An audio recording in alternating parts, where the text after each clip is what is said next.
Welcome to mega 9 TV. నేను మీ జనని. కేంద్ర ప్రభుత్వం ఈ ఏడాది ప్రకటించిన పద్మ పురస్కారాల్లో ప్రత్యేకంగా కనిపించిన పేరు మందకృష్ణ మాదిగ.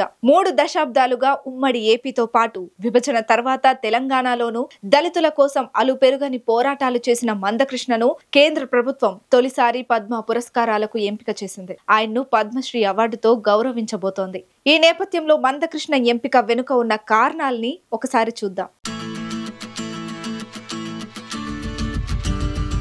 ఉమ్మడి ఆంధ్రప్రదేశ్లో విభజన తర్వాత తెలుగు రాష్ట్రాల్లోనూ దళిత నేతగా దివ్యాంగులకు, పేద విద్యార్థులకు, సమాజంలో అణగారిన వర్గాలకు అండగా ఎన్నో పోరాటాలు చేసిన మందకృష్ణ మాదిగను కేంద్రం తొలిసారి పద్మశ్రీ అవార్డుకు ఎంపిక చేసింది.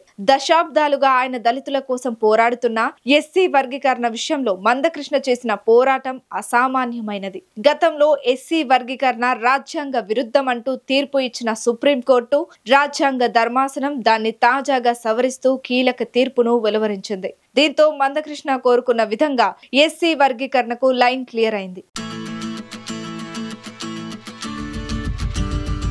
3 దశాబ్దాల క్రితం దళితుల కోసం పోరాటాలు ప్రారంభించిన ఆయన ఆ క్రమంలో అధికారంలో ఉన్న రాజకీయ పార్టీలకు కంటగింపుగా కూడా మారారు. వైఎస్ హయాంలో కాంగ్రెస్ ప్రభుత్వంతో విభేదించి ఏకంగా గాంధీ భవన్ కు నిప్పు పెట్టేందుకు ప్రయత్నించి కలకలం రేపారు. అలాగే ఎస్సీ వర్గీకరణ కోసం ఆయన చేసిన పోరాటాలకు అప్పట్లో సీఎంగా ఉన్న చంద్రబాబు మద్దతు లభించినా ఆ తర్వాత వచ్చిన వైఎస్ సహా ఇతర కాంగ్రెస్ ముఖ్యమంత్రులు పట్టించుకోలేదు.